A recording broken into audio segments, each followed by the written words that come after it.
Good morning sir. Good morning sir Manikanth గారు. Good morning Ramesh గారు. Good morning అండి.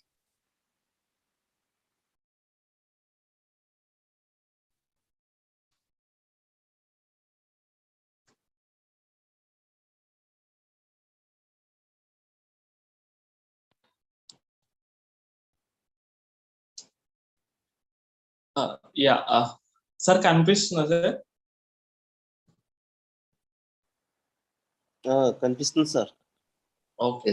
So yesterday we had been stopped at the letter C. So మనం చూసాం A అంటే apologize, B అంటే build and C for compare అన్నమాట. Okay, so finally if you do disagree, compare your path with the other persons.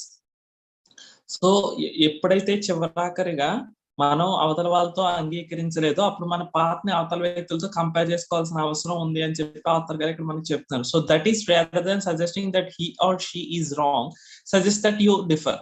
అంటే అవతల వాళ్ళు తప్పు అనే దానికన్నా నేను మీతో ఏకీభవించలేనండి అని చెప్పడం ఉత్తమం, right? He or she may in fact may in fact be wrong, but you don't know for sure until you hear both sides of the story. అంటే అవతల వ్యక్తిని మనం డైరెక్ట్ గా తప్పు అని మనం చెప్పకూడదు ఎప్పుడు కూడా, ఎందుకంటే ప్రతి వ్యక్తికి ఒక స్టోరీ ఉండొచ్చు. రెండు వైపులా మనం విన్న తర్వాత మాత్రమే మనం ఒక డెసిషన్ కి రావాలి తప్ప మనగా విని అతను చెప్పింది నచ్చకపోతే అన్నట్టుగా మనం, లేదా మనం అనుకున్నది కరెక్ట్ అని చెప్పేసి అవతల వాళ్ళని ఒప్పించడానికి ఎట్టి పరిస్థితుల్లో ట్రై చేయకూడదు. You should have to listen from other person's story also, right? So for now you just know that two of you differ.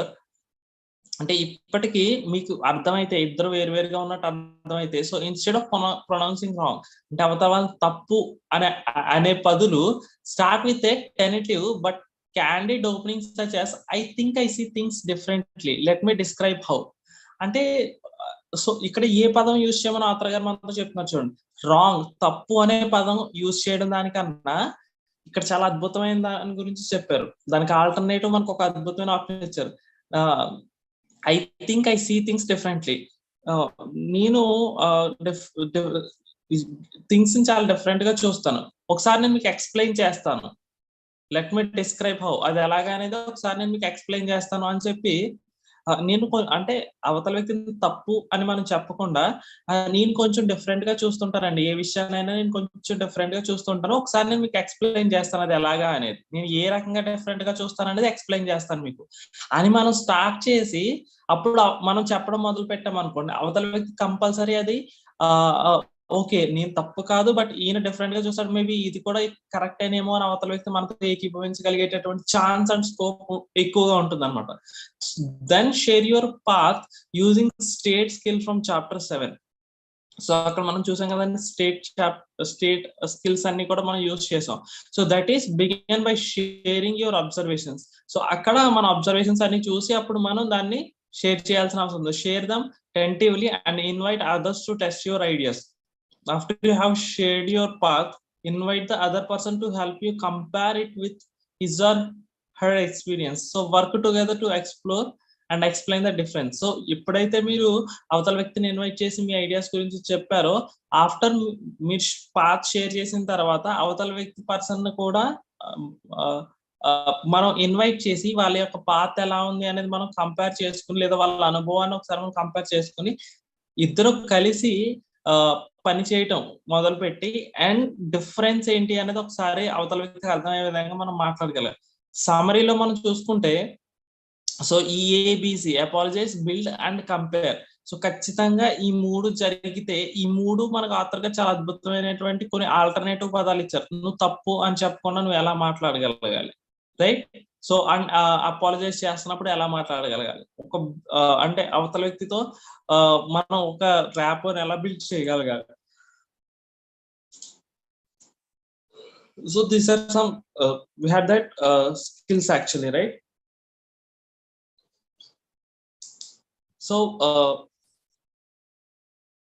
coming to summary of this chapter, to encourage the free flow of the meaning and help others leave silence or violence behind, explore their paths to action.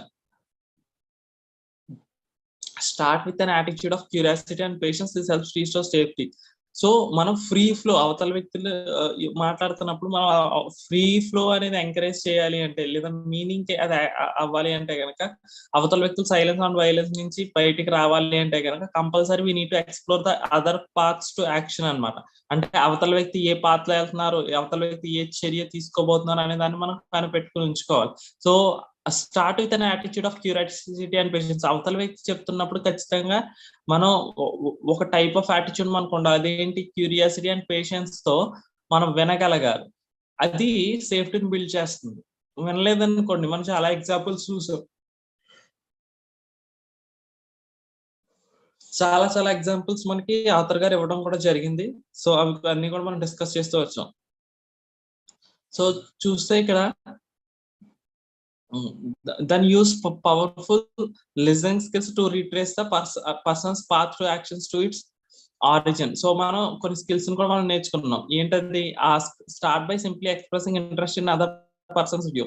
అంటే మనం అడగాలి, నీ view ఏంటి దీని మీద. So నా idea రాస్తామానం meeting పెడుతున్నప్పుడు అందరు లీడర్స్ ని అడగటానికి గల కారణం ఒకసారి మనం ఆలోచిస్తే like it was one of the reason. Like start by simply expressing interest in other persons view.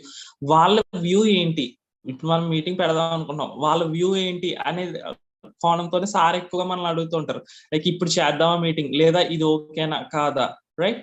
So అది ఫస్ట్ అన్నమాట. సో అవతల వ్యక్తి ఏమనుకుంటున్నాడు, అంతేగాని ఇక్కడ ఈ రోజు వచ్చేసి ఈ రోజు ఇప్పుడు మీటింగ్ అని ఎప్పుడు సార్ చెప్పరు, రైట్? మనం కరెక్ట్ గా అర్థం చేసుకోగలిగితే సార్ ఇప్పుడు వచ్చి మీటింగ్ ఉంది అర్జెంట్ గా మీరు ఇది చేయండి అని ఎప్పుడు మనల్ని చేయరు. Because like we need to ask the other persons view. అంటే అవతల పర్సన్ ఏ పరిస్థితుల్లో ఉన్నారు, ఏమవుతుంది అని అవతల వ్యక్తి కోణం నుంచి ఎక్కువగా ఆలోచించేటటువంటి వ్యక్తుల్లో నాయుడు గారు ఒకరు. సో అది చాలా తక్కువ మందికి ఉండేటటువంటి క్వాలిటీ అండి. మనం ఏమంటాం, రెండు మీటింగ్ అంటే some of the thing like we are going to presses and అవతల వ్యక్తి పర్సన్ దగ్గర నుంచి మన ఏ పరిస్థితిలో ఉన్నాడని ఆలోచించకుండా కొంతమంది ఉంటుంటారు, రైట్? సో ఫస్ట్ థింగ్ మనకు ఉండాల్సినటువంటి మంచి క్వాలిటీ ఏంటంటే అవతల వ్యక్తి ఏ కోణంలో ఉన్నాడో, అవతల వ్యక్తి ఏ పరిస్థితిలో ఉన్నాడో, అవతల వ్యక్తి పొజిషన్ నుంచి మనం ఆలోచించగలగటం అనేది చాలా మెచ్యూరిటీ లెవెల్స్ అనేది చాలా హై స్థితి అండి. Okay, so that is one ask. And then mirror. Increase safety by respectfully acknowledging the emotions people appear to be feeling. So అంటే ఒకవేళ ఈ విషయం కనుక మనకు జరిగితే, అంటే అవతల వాళ్ళ చెప్పుల్లో మనం కాళ్ళు పెడితే కనుక ఎలా ఉంటది అనేది మాత్రం ఒకసారి ఖచ్చితంగా కంపేర్ చేసుకోవటం లేదా ప్రతిబింబించుకోవటం అనేటటువంటి అర్థంలో ఇది వస్తుంటది. అంటే అవతల వ్యక్తి పొజిషన్ లో నువ్వు ఉంటే ఎలా ఉంటది అనేది ఖచ్చితంగా మనం చూసుకోవాల్సినటువంటి విషయం. ఎందుకంటే ఒక్కోసారి మనకి ఎమోషన్స్ వస్తాయి, అవతల వ్యక్తి పర్సన్ పరిస్థితిలో ఉంటే అరే మనం కూడా ఇలాగే చేసి ఉండేవాళ్ళం కదా, సో ఎందుకు మళ్ళీ మనం దీన్ని పెద్ద చేసుకోవడం అనేది అనుకున్నాం అనుకోండి, అక్కడతోనే అది అయిపోతుంది చిన్నగా, right? So next one, paraphrase. As others begin to share of their story, restate what you have heard to show not just that you understand, but also that it's safe for them to share what they are thinking. So paraphrase అంటే అవతల వ్యక్తి వాళ్ళ యొక్క స్టోరీని share చేయడం మొదలు పెట్టిన తర్వాత మనం అనుకున్నటువంటిది ఏదైతే వింటున్నామో మనకి ఏది అర్థమవుతుందో దాన్ని మాత్రమే కాదు, but also that it's safe for them to share what they are thinking. అంటే మనం ఏదనుకుంటున్నాం అదే చెప్తాడు అనే కోణంతో మనం చూడకుండా అవతల వ్యక్తి ఏం చెప్తాడు, అవతల వ్యక్తి ఏం షేర్ చేస్తాడు అనేది కూడా మనం ఆలోచించగలిగేటటువంటి స్పేస్ మన మైండ్ లో ఉండాలి. ఓకే, దాన్ని పారాఫ్రైజ్ అంటారు. సో ఇది అంటే అరే లేదు నేను అతనికి ఛాన్స్ ఇచ్చాను కానీ అతను ఎలాగే చెప్పాలి అని మన మైండ్ లో ఒక కంచి వేసుకుని ఉన్నాం అనుకోండి, అవతల వ్యక్తి ఇంకా చెప్పాల్సిన అవసరం ఏముంది, అవతల వ్యక్తిని అడగాల్సిన అవసరం లేదు కదా. సో కాబట్టి అవతల వ్యక్తి ఏం చెప్తాడు అని వినగలిగేటటువంటి స్పేస్ మన మైండ్ లో ఉండగలగాలి. Okay, so next, prime. If others continue to hold back prime, take your best guess as what they may be thinking and feeling as you begin to share your views. Remember, so prime లో ఏం చెప్తున్నారండి, మీరు అవతల వ్యక్తి చేత మాట్లాడించగలగటం try చేయండి. So take your best guess as what they may be thinking and feeling. అంటే ఒకవేళ మీరు మాట్లాడమన్నప్పుడు అవతల వ్యక్తి ఎక్స్ప్రెస్ చేయకపోయినప్పటికీ కూడా అవతల వ్యక్తి ఏం ఆలోచిస్తున్నాడు, అవతల వ్యక్తి ఎలా ఫీల్ అవుతున్నాడు అనేది మీ బెస్ట్ గా గెస్ చేయండి. సో అట్లా గెస్ చేసే టైంలో as you begin to share your views. మీరు అట్లా చేస్తున్నప్పుడు ఒకటి గుర్తుపెట్టుకుంటున్నారు, ఎగ్రీ వెన్ యూ డూ. అవతల వ్యక్తితో అంగీకరించడం మొదలు పెట్టాడు. Build if others leave something out agree where you do then build. ఏమన్నారండి? Build if others leave something out agree where you do then build. So ఎక్కడైతే వాళ్ళు వదిలేస్తారో అక్కడ మీరు అగ్రి అయ్యి అక్కడి నుంచి మీరు చెప్పాలనుకున్నది మొదలు పెట్టండి. అంటే ఇది ఒక విధానం నిన్న మనం డిస్కస్ చేసుకున్న బిల్డ్. అంటే అవతల వ్యక్తి ఏదైతే చెప్తాడో దాన్ని మనం తప్పు పట్టకుండా దాంతోనే అంగీకరించేసి అక్కడి నుంచి మనం సేఫ్టీని బిల్డ్ చేయటం మొదలు పెడతాం. Okay, and last one is compare. So which we had been discussed now. So when you differ significantly don't suggest others are wrong, compare your two views. అంటే ఏంటి, అవతల వ్యక్తి ఏదైతే చెప్తున్నాడో అప్పుడు మీ సజెషన్ బట్టి మీరు దాన్ని రాంగ్ అని అనుకోవద్దు, లేదా మీరు రాంగ్ సజెస్ట్ చేయొద్దు. ఇద్దరు దాంట్లో ఏది బాగుంది, బికాస్ మనకు అల్టిమేట్ గా కావాల్సింది ఏంటి, ఎండ్ రిజల్ట్. ఆ ఎండ్ రిజల్ట్ కి ఇద్దరి సజెషన్స్ కంపేర్ చేసుకోగలిగితే దాన్ని మనకు అర్థమవుతుంది. Okay right. So that's this chapter అండి. So we are going to the next chapter. So to do nothing is in every man's power, Samuel Johnson. So Samuel Johnson గారి quote తో మనకి ఈ చాప్టర్ ప్రారంభం అవుతుంది. టు డూ నథింగ్ అంటే ఏమీ చేయకుండా ఉండటానికి, to do nothing is in every man's power. So ఏమీ చేయకుండా ఉండటం అనేది ప్రతి మనిషి శక్తిలోని ఉంది అని శామ్యుల్ జాన్సన్ గారు అంటున్నారు. So move to action, how to turn crucial conversation into actions and results. So ఇప్పటి వరకు మనం నేర్చుకున్న దాన్ని యాక్షన్ లోని రిజల్ట్ లోకి ఎలా తీసుకెళ్ళాలి. సో ఆథర్ గారు మనతో ఇక్కడ అది డిస్కస్ చేయబోతున్నారు అనమాట. So up until this point we have suggested that getting more meaning into pool helps with dialogue. So ఇప్పటి వరకు కూడా మనకి కావాల్సినటువంటి, అంటే లాస్ట్ అల్టిమేట్ గా మనకి ఏం కావాలనుకున్నామో అటువంటి ఎండ్ రిజల్ట్ కోసం కావాల్సిన స్కిల్స్ అన్నిటిని సజెస్ట్ చేసాం. So it's the one thing that helps people make navy decisions that in turn lead to smart actions. So ఇక్కడ ఒక విషయం మనకి ఏం హెల్ప్ చేసింది, పీపుల్ మంచిగా డెసిషన్ తీసుకోవడానికి లేదా స్మార్ట్ యాక్షన్స్ తీసుకోవడానికి ఇప్పటి వరకు మనం మాట్లాడుకున్నాం. In order to encourage this free flow of meaning we have shared the skills we have been able to learn by watching people who are gifted at dialogue. అంటే ఇక్కడ కొన్ని విషయాలు మన ఫ్రీ ఫ్లో లో ఎంకరేజ్ చేయడం కోసం కొంతమంది people మనం ఎంకరేజ్ చేసి, కొంతమంది బాగా మాట్లాడే వక్తల దగ్గర నుంచి కొన్ని నేర్చుకున్నాం. అట్లనే కొన్ని స్కిల్స్ కూడా మనం నేర్చుకున్నాం. చాలా కొన్ని విషయాలు మనం కొత్తగా నేర్చుకోవడం జరిగింది. అంటే అవతల వ్యక్తిని హర్ట్ చేయకుండా మాట్లాడటం ఎలాగా, లేదా ఏ స్కిల్స్ తో మాట్లాడితే అవతల వ్యక్తిని మాట్లాడించగలం, ఇట్లాంటి చాలా స్కిల్స్ స్టిల్ ఈ రోజు వరకు మనం ముందు జరిగినటువంటి సెషన్స్ లో నేర్చుకున్నాం. So by now if you have followed some or all of this advice you are walking around the full pools. ఇప్పుడు వరకు మీరు మనం డిస్కస్ చేసుకున్న విషయాలన్నీ కూడా మీరు కరెక్ట్ గా అప్లై చేయగలుగుతుంటే కనుక మీరు ఫుల్ ఫ్లెడ్జ్డ్ గా ఈ విషయాలన్నిటిని కూడా మాస్టర్ చేసినట్టు. People who walk near you should hear the sloshing. అంటే ఖచ్చితంగా మీ చుట్టూ ఎవరైతే ఉన్నారో వాళ్ళని కంపల్సరీ మనం వినాలి. It's time we add two final skills. ఇంకా చివరాఖరిగా మనం 2 స్కిల్స్ ని యాడ్ చేసుకోవాల్సినటువంటి అవసరం ఉందని చెప్తున్నారండి. having more meaning in the pool, even jointly owning it doesn't guarantee that we all agree on what we are going to do with the meaning. So ఏమంటారండి, having more meaning in the pool, even jointly owning it doesn't guarantee that we all agree on what we are going to do with the meaning.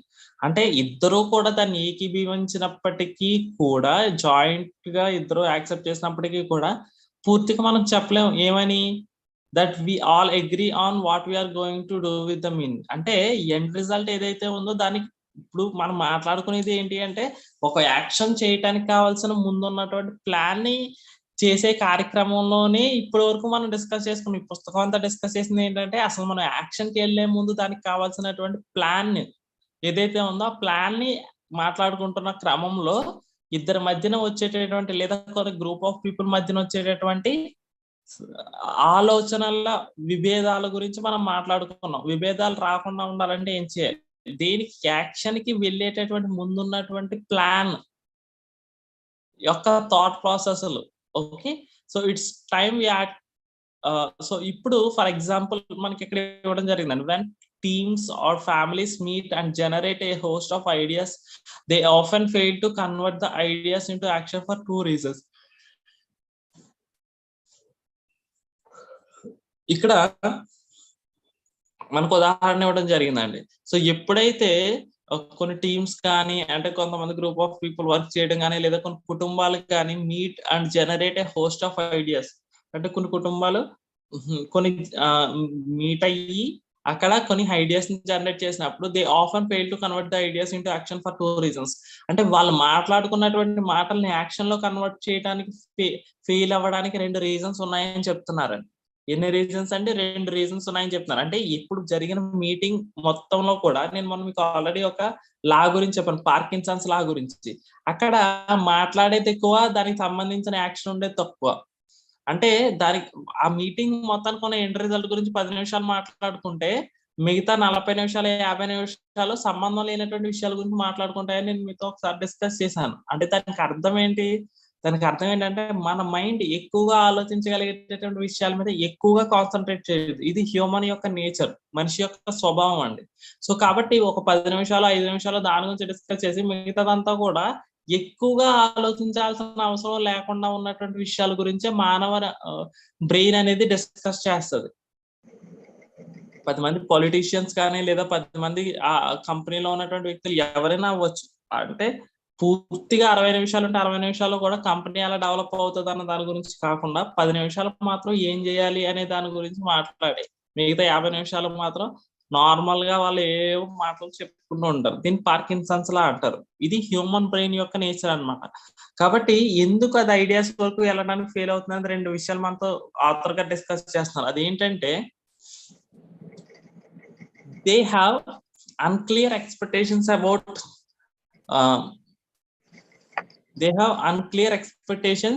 about how decisions will be made. They do a poor job of acting on the decisions they do make. అంటే వాళ్ళు ఊహించలేనటువంటి expectations, unclear expectations about how decisions will be made. అసలు నిర్ణయాలు ఎలా తీసుకుంటారు అనేటటువంటి విషయం మీద వాళ్ళకి ఒక క్లియర్ కట్ ఐడియా లేకపోవడం ఫస్ట్ ఫెయిల్ అవడానికి. అంటే అసలు నిర్ణయాలు తీసుకుంటే ఈ రకంగా నిర్ణయాలు తీసుకుంటే మాత్రం మనం ముందుకెళ్ళగలం అనేటటువంటి థాట్ ప్రాసెస్ కూడా వాళ్ళకి లేకపోవడం ఫస్ట్ ఫెయిల్ అవడానికి రీజన్. అంటే ఫర్ సపోజ్ చంద్రుడి మీదకి వెళ్ళిపోవాలి, వెళ్ళిపోదాం అని చెప్పేసి నలుగురు డిసిషన్ తీసుకుంటే అది స్టార్ట్ చేశారనుకోండి. So then what it was going to happen, అది పాసిబిలిటీ అయ్యే అవకాశం చాలా తక్కువ. ఎందుకంటే ఎలాన్ మస్క్ తో మాట్లాడితే కానీ చంద్రుడి మీదకి వెళ్ళే అవకాశం లేదు, లేదా నాసా వాళ్ళతో మాట్లాడాలి, లేదా ఒక స్పేస్ కంపెనీతో మనం మాట్లాడాలి. అంతేగాని ఒక కంపెనీ బోర్డు రూమ్ లో కూర్చొని మనం చంద్రుడి మీదకి వెళ్ళిపోతాం అంటే అది సో ఆ డెసిషన్ అనేది కరెక్ట్ కాదు అంటే అన్క్లియర్ ఎక్స్పెక్టేషన్స్ అన్నమాట. సో రెండోది ఏంటంటే they do a poor job actions of the decisions they do make. ఒకవేళ మంచి డెసిషన్ తీసుకున్నా కూడా ఆ డెసిషన్ కి సంబంధించినటువంటి యాక్షన్ లేనప్పుడు, దానికి సంబంధించినటువంటి పూర్ యాక్షన్స్ తీసుకున్నప్పుడు వాళ్ళు ఫెయిల్ అయ్యడానికి అవకాశాలు చాలా ఎక్కువ ఉన్నాయి. సో ఇప్పుడు అర్థమైందండి, ఒకటి డెసిషన్ తీసుకోవడంలో తప్పు, ఒకవేళ డెసిషన్ తీసుకున్నప్పటికీ కూడా తన యాక్షన్ పెట్టడంలో ఫెయిల్ అయ్యేటటువంటి వ్యక్తులు చాలా ఉండటం వల్ల మనకి ఈ 2 రీజన్స్ వల్లే పీపుల్ ఒక ఐడియాని సక్సెస్ఫుల్ గా ఒక కన్వర్ట్ చేయడంలో ఫెయిల్ అవుతున్నారు అనమాట.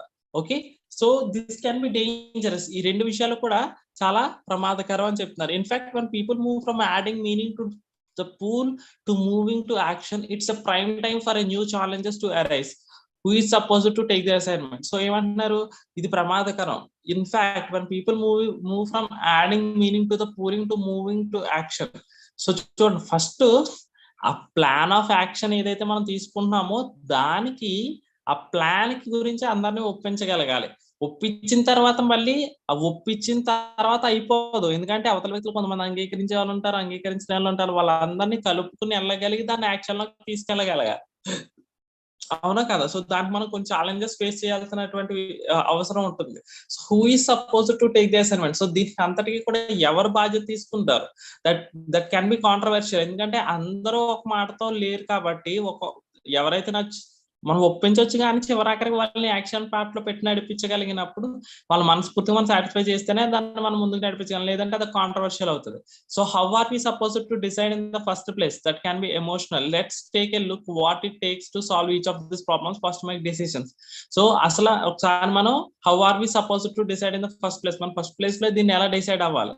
సో అది ఏంటి అంటే ఎమోషనల్ గా మనం దీన్ని క్యారీ చేయగలగాలి. ఆ ఎమోషన్ ఉన్నప్పుడు మాత్రమే మనం దీంట్లోనే కాదండి, ఏదైనా ఒక విషయంలో మనం ఎమోషనల్ ఉన్నప్పుడు మాత్రమే దాన్ని మనం సాధించగలుగుతాం. So let's take a look at what it takes to solve each of this problems. So ఈ ప్రాబ్లమ్స్ అన్నిటిని కూడా మనం సాల్వ్ చేయాలి అంటే కనుక మనం ఏం చేయాలి అనేది ఒకసారి చూస్తే, ఫస్ట్ మేకింగ్ డెసిషన్స్, నిర్ణయాలు తీసుకోగలగాలి.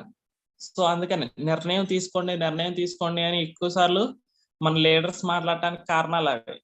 So dialogue is not a decision making. అంటే మనం ఏదో మీటింగ్ పెట్టుకుని మాట్లాడేసుకున్నాము అని అనుకుంటే అది డిసిషన్ మేకింగ్ వరకే అవ్వచ్చు, కానీ అది యాక్షన్ వరకు వెళ్ళదు అని చెప్తున్నారు ఆథర్ గారు.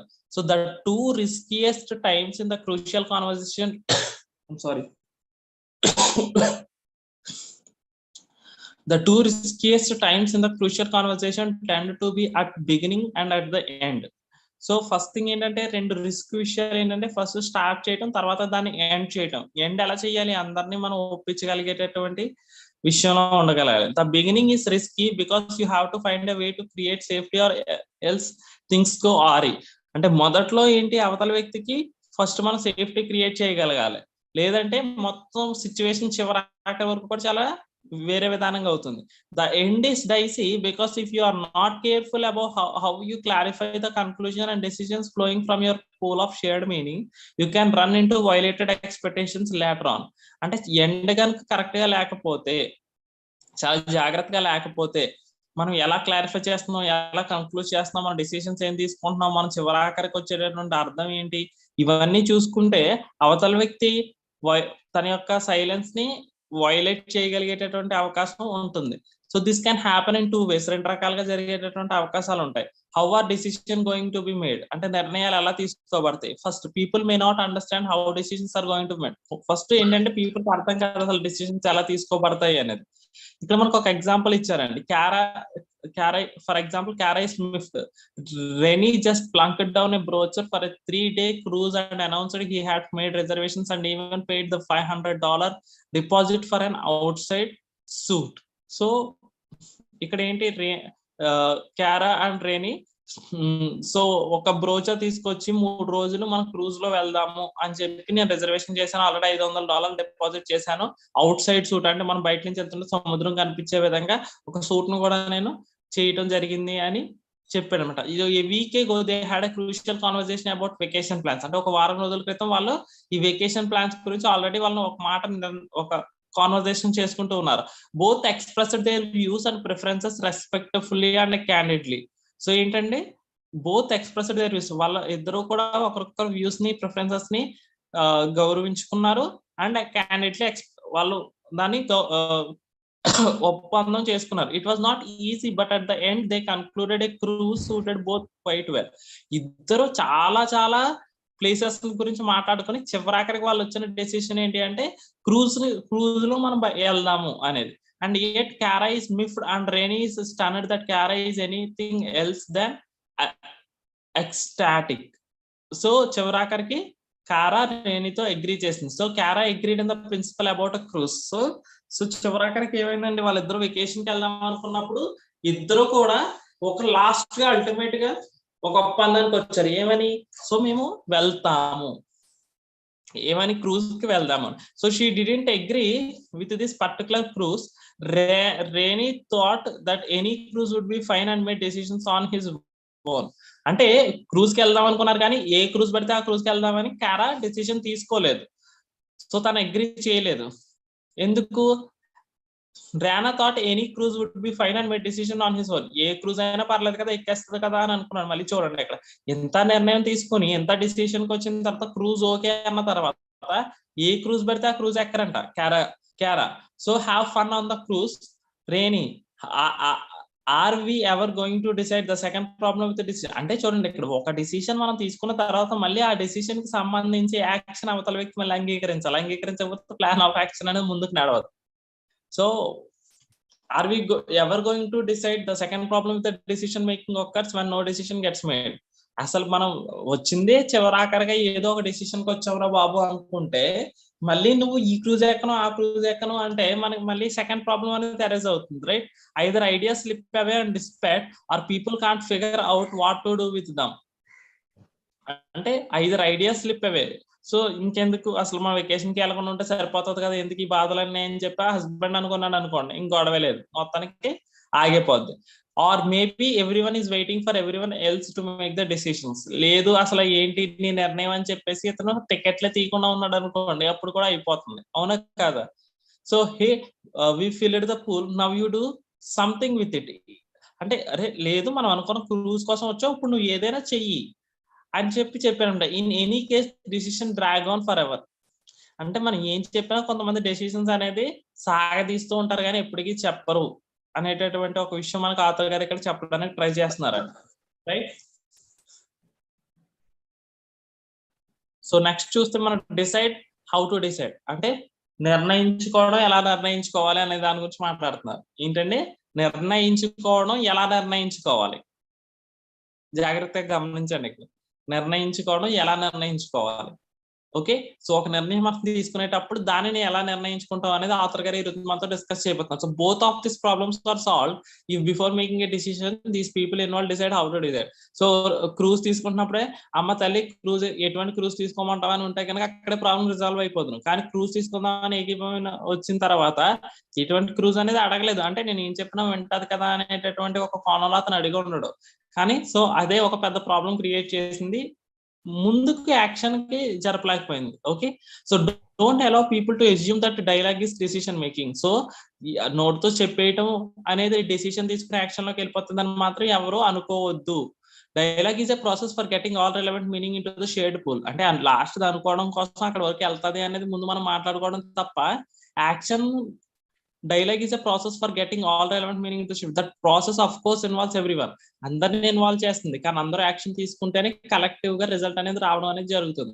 However, simply because everyone is allowed to share their meaning, actually encouraged to share their meaning doesn't mean that they are guaranteed to take a part in making all decisions.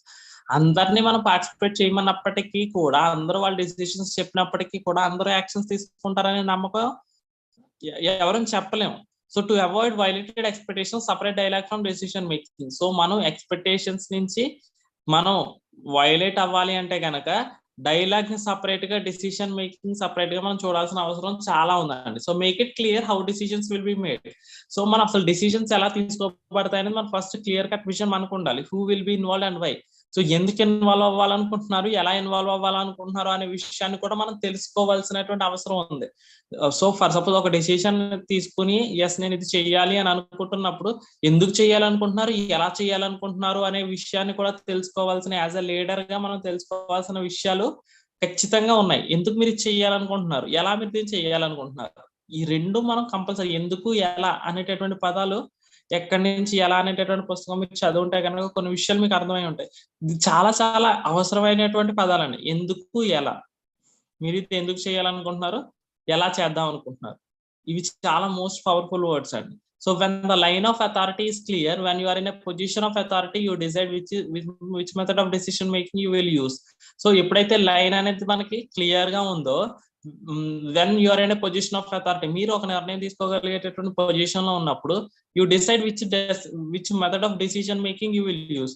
అంటే అటువంటి నిర్ణయం మీరు తీసుకోవాల్సినప్పుడు ఆ నిర్ణయం తీసుకోవడానికి కావాల్సినటువంటి decision ఏ రూపంలో తీసుకుంటారని అడుగుతున్నారు. So managers and parents for example decide how to decide. So managers, parents ఎలా నిర్ణయం తీసుకోవాలనే విషయాన్ని ఎలా నిర్ణయించుకుంటారు అనేది చూద్దాం. It's a part of the responsibility as a leaders. It's part of the responsibility as a leader. అంటే యాజ్ ఎ లీడర్స్ గా వాళ్ళ బాధ్యత అది, ఎలా నిర్ణయం తీసుకోవాలి. For instance, VPs don't ask hourly employees to decide on pricing, charges or product lines. VPs don't ask hourly employees to decide pricing changes on product lines. That's the leader's job. Parents don't ask small children to pick their home security device or set. అంటే ఇక్కడ ఏమన్నా చూడండి, అంటే instant గా మనం చెప్పాలి అంటే VPs, vice presidents ఎవరైతే ఉన్నారో వాళ్ళు తమ యొక్క ఎంప్లాయీస్ యొక్క జీతభత్యాలని నిర్ణయించడం గురించి ఎంప్లాయీస్ ని అడగరు. ఎందుకంటే ఎంప్లాయీ కోటు కావాలంటే కోటు ఇస్తాడా, దానికి VP రెడీ అయ్యా, దాని డిసిషన్ ఎవరు తీసుకోవాలి, వైస్ ప్రెసిడెంటే తీసుకోవాలి. ఎంత ప్రైస్ ఉండాలి, ఈ ప్రైస్ ఎంత ఇవ్వాలి, అతని జీతం ఎంత ఇవ్వాలి అనేది నిర్ణయించాల్సింది ఎవరు, వైస్ ప్రెసిడెంటే. కాదని చెప్పి అమ్మ నీకు ఎంత ఇవ్వాలి అనేది అడిగేటటువంటి కోణంలో తీసుకున్నాం అనుకోండి, ఒక ఎంప్లాయీ నాకు ₹1,00,00,000 కావాలి అని అన్నాడు అనుకోండి, వైస్ ప్రెసిడెంట్ ఏం చేస్తాడు? కాబట్టి డిసిషన్ వాళ్ళ చేతిలో పెట్టడం అనేది కరెక్ట్ కానటువంటి విషయం. అట్లనే అది ఎవరి పని అంటే అది ఒక నాయకుడి పని. కాబట్టి పేరెంట్స్ విషయానికి వచ్చేసరికి కూడా, parents don't ask small children to pick their home security device or set to their own curfew. అంటే పిల్లలు పేరెంట్స్ ఇంట్లోంచి బయటికి వెళ్తున్నప్పుడు పిల్లల్ని చూసుకోవాల్సిన బాధ్యత ఎవరిదండి? పేరెంట్స్దే. అంతేగాని బాబు నీ అంత చిన్న పిల్లోడు ఉన్నాడు, ఒక సంవత్సరం పిల్లోడు ఉన్నాడు, అతనికి సెక్యూరిటీ డివైస్ గురించి కానీ లేదా నీ ప్రొటెక్షన్ చూసుకో అని చెప్పేసి వదిలేసి వెళ్ళిపోగలమా? మనం వెళ్ళలేము. ఎందుకంటే బికాస్ పేరెంట్స్ యొక్క బాధ్యత అది. అతనికి డెసిషన్ వదిలిపెట్టలేం, ఎందుకంటే ఆ డెసిషన్ తీసుకునేటటువంటి స్థాయిలో అతను లేడు కాబట్టి. So that's the job of the parent. Of course both leaders and parents turn more decisions over to their direct reports and children's when they warrant the responsibility, but it's still at the authority figure who decides what method of decision making to employ. So ఖచ్చితంగా ఇది మనం అంటే వాళ్ళకి decision ఇవ్వచ్చు, కానీ ఇస్తే గనక దానికి సంబంధించి హవదులు లేకుండా వాళ్ళ నిర్ణయాలు తీసుకోవచ్చు. చిన్న పిల్లోడికి, ఒక సంవత్సరం పిల్లోడికి మనం ఒక విషయాన్ని ఇచ్చి మనం ఎలా చెప్పగలుగుతాం? అది కరెక్ట్ కాదు. అట్లనే ఒక ఎంప్లాయీకి తన యొక్క జీతాన్ని డిసైడ్ చేసుకొని మనం ఎలా చెప్పగలం? చెప్పలేం, right? So but it's still the authority figure who decides what method of decision making to employee. So ఎటువంటి నిర్ణయాలు మనం తీసుకొని వేరే ఉద్యోగస్తులు మనం ఉద్యోగంలోకి తీసుకోవచ్చు అనేటటువంటి డిసిషన్ ఎవరి దగ్గర ఉండాలి? ఎవరి దగ్గర ఉండాలో వాళ్ళ దగ్గరే ఉండాలి. So decide what decisions to turn over and when to do it is a part of their stewardship. అంటే వాళ్ళు ఉన్నటువంటి స్థాయికి తీసుకునే కొన్ని నిర్ణయాలు ఉంటాయి. ఇప్పుడు ఫర్ సపోజ్ కొంత వర్క్ చేయాల్సి ఉంది, ఆ వర్క్ చేయాల్సి వచ్చినప్పుడు వైస్ ప్రెసిడెంట్ వచ్చి వర్క్ చేయాల్సిన అవసరం లేదు. అది ఎట్లాగా? అది వర్కర్ చేయాల్సినటువంటి పని. వర్కర్ ఏం చేయాలి? ఫర్ సపోజ్ ఒక ఫ్లోర్ క్లీన్ చేయాలి, అది విపి వచ్చి చూసుకుని ఫ్లోర్ క్లీన్ చేయమని చెప్పి అడగాల్సిన అవసరం లేదు. ఇక్కడ నీట్ గా లేదు కాబట్టి మనం నీట్ గా ఉంచుకుందాం అని వర్కర్ తీసుకోగలిగేటటువంటి డెసిషన్. సో కొన్ని విషయాల్లో కొన్ని స్థాయిలను బట్టి నిర్ణయాలు తీసుకోవాల్సినటువంటి అవసరం ఉంటుందండి. Okay, so when the line of authority is not clear, ఒకవేళ ఇలా నిర్ణయాలు తీసుకోవడానికి లీడర్స్ లేరు అనుకోండి, whether there is no clear line of authority decide how to decide can be quite difficult. ఎందుకంటే ఒకవేళ అలా నిర్ణయం తీసుకోవడానికి ఎవరో లేరు అనుకోండి, ఇంకా ఆ డిసిషన్ అనేది అక్కడ ముందుకు జరగదు. For instance consider a conversations we refer to earlier. ఒకసారి మనం ముందు మాట్లాడుకున్న కాన్వర్జేషన్ కి రెఫరెన్స్ తీసుకుంటే the one you had with your daughter school teacher. అంటే ఒకసారి మనం మాట్లాడుకున్నాం, మన డాక్టర్ యొక్క స్కూల్ టీచర్ తో పేరెంట్ ఎలా మాట్లాడారు? Should you hold your child back? అంటే ఒక క్లాస్ నుంచి ఇంకో క్లాస్ జంప్ చేయడం నుంచి ఒక పేరెంట్ వెళ్ళి టీచర్ తో మాట్లాడుకున్నప్పుడు వద్దండి ఇప్పుడు ఇది కరెక్ట్ కాదు అని చెప్పినప్పుడు నువ్వెవరు నా కూతురిని కాదు కరెక్ట్ కాదని చెప్పడానికని అతను గొడవ పెట్టుకోవడం కూడా జరిగింది మనం డిస్కస్ చేసుకున్నప్పుడు. So whose choice is this anyway? Who decides who choice it is? Does everyone have a say then a vote? అంటే ప్రతి ఒక్కళ్ళు చెప్పిన దానికి అంగీకరించేస్తారా? ఎవరు డిసిషన్ తీసుకోవాలి? చిల్డ్రన్, పాప వెనకబడిపోతుంది అనేటటువంటి కోణంలో టీచర్ చూస్తుంది, అయ్యో పాపను ముందుకు తీసుకెళ్ళకూడదు అనేటటువంటి కోణంలో టీచర్ ఆలోచిస్తుందని పేరెంట్స్ చూస్తున్నాడు. సో ఈ డిసిషన్ అనేది ఎవరు తీసుకుంటారు? ఎవరి choices. So who decides whose choice it is? So does everyone, ప్రతి ఒక్కరు అంగీకరించేస్తారా? Is it the school officials responsibility? So they choose. School officials responsibility అది, దాన్ని చూస్ చేసుకోవడానికి since parents have ultimate responsibility.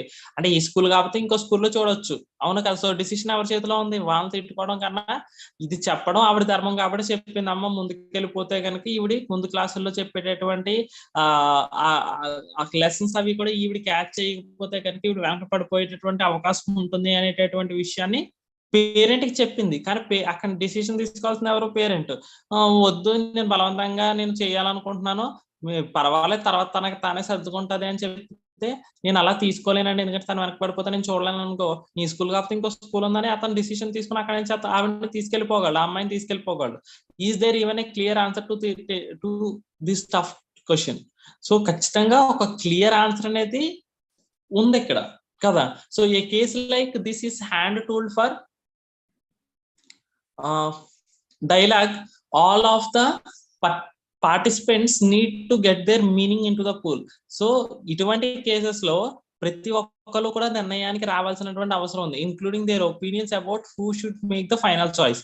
చివరాఖరిగా final decision ఒకళ్ళ చేతిలో ఉంటది. So ఆ ఫైనల్ డెసిషన్ ఎవరి చేతిలో ఉంటుందో అటువంటి ఫైనల్ చాయిస్ ఉన్నటువంటి వ్యక్తి ఒపీనియన్ అనేది అందరూ తెలుసుకోవడం అనేది చాలా చాలా ముఖ్యమైనటువంటి విషయం. That's part of the meaning you need to discuss. If you don't openly talk about who decides and why and your opinions vary widely, you are likely to end up in a heated battle that can only B resolve in the court. అంటే ఏమంటున్నారు, చివరాఖరిగా decision తీసుకునేటటువంటి వ్యక్తి దగ్గర నుంచి first తెలుసుకోవాల్సినటువంటి అవసరం ఉంది. ఒకవేళ అతను నిర్ణయం తీసుకున్న తర్వాత అప్పుడు మనం క్రూషియల్ కాన్వర్జేషన్ ద్వారా అది కరెక్టా కాదా అని నిర్ణయించుకుని అవతల వ్యక్తితో ఏకీభవించేటటువంటి, అంటే చివరాఖరి డిసిషన్ తీసుకునేటటువంటి వ్యక్తికి మనం చెప్పగలిగే విధానంగా చెప్పి అవతల వ్యక్తి తీసుకోగలిగితే ఓకే. తీసుకోలేదనుకోండి, ఇంకా అప్పుడు మనం ఒప్పించాలి అనుకుంటే కనుక కోర్టులో తప్ప మనం ఇంకెక్కడ ఒప్పించలేము అనేటటువంటి విషయాన్ని ఇక్కడ ఆథర్ గారు మనతో డిస్కస్ చేస్తున్నారు. Okay, handled poorly, that's exactly where this kind of issues are resolved. The Jones family versus Happy Valley School District. So ఇక్కడ మనకి ఇంకొక ఎగ్జాంపుల్ ఇచ్చారండి. ఒకవేళ కనుక పూర్లీ హ్యాండిల్ చేస్తే, that's exactly where this kind of issues are resolved. So what's a person to do? Talk openly about your child's abilities and interests, as well as about how the final choice will be made. So person ఏం చేస్తాడు, talk openly about your child's abilities and interest. So మీ పిల్లల యొక్క interest, మీ పిల్లల యొక్క capacity గురించి మీరు మాట్లాడగలగాలి. As well as about how the final choice will be made. So చివరాఖరి నేను నిర్ణయం ఎలా తీసుకుంటాను విషయం గురించి కూడా మాట్లాడాలి. So don't mention lawyers or lawsuit in your opening comments. So నేను లాయర్ దగ్గరికి వెళ్తాను, కోర్టు దగ్గరికి వెళ్తాను అనే విషయాన్ని మనం మెన్షన్ చేయకూడదు. This only reduces safety and sets up and adversarial climate. అంటే ఎలా వెళ్తామో అని చెప్పడం ఎందుకు, వెళ్తే వెళ్ళొచ్చు తప్ప దాని గురించి ముందే మీరు మెన్షన్ చేస్తే అక్కడ ఉన్న సేఫ్టీని ఇవ్వట్లేదు. అంటే కాన్వర్జేషన్ కి ముందుకు తీసుకెళ్లేటటువంటి నిర్ణయాలు ఇవ్వట్లేదు. నేను ఎలాగైనా కోర్టు వరకు వెళ్తాను అన్నప్పుడు ఇంకా అవతల వ్యక్తితో మాట్లాడటం ఎందుకు, నేను ఒప్పుకోని మీరు చెప్పింది నేను కోర్టు వరకు వెళ్తాను అనేటటువంటి వ్యక్తితో మనం డిస్కస్ చేయడం waste.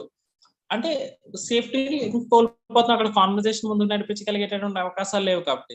So this only reduces safety and setup and adversarial climate. అక్కడ ఒక వినలేనటువంటి వాతావరణం ఒకటి క్రియేట్ అవుతుంది. So your goal is to have an open, honest and healthy discussion about the child, not to except your influence, make threats or somehow beat the educators.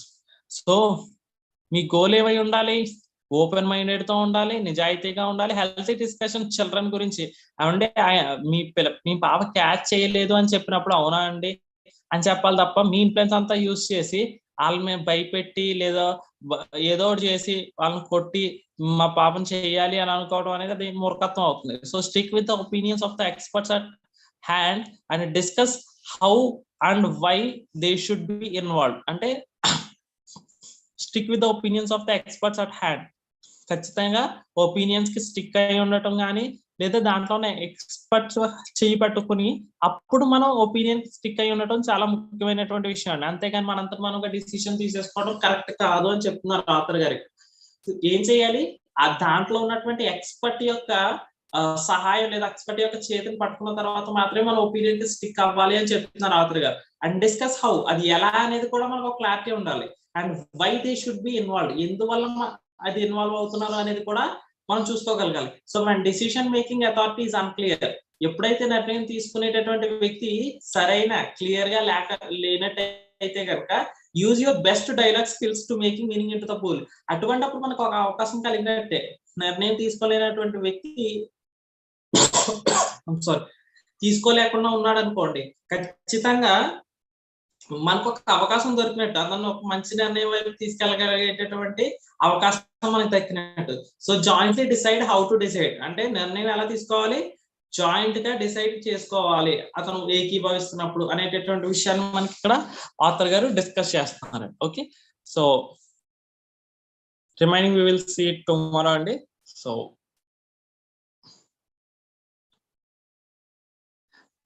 Yeah, thank you sir. Over to you sir.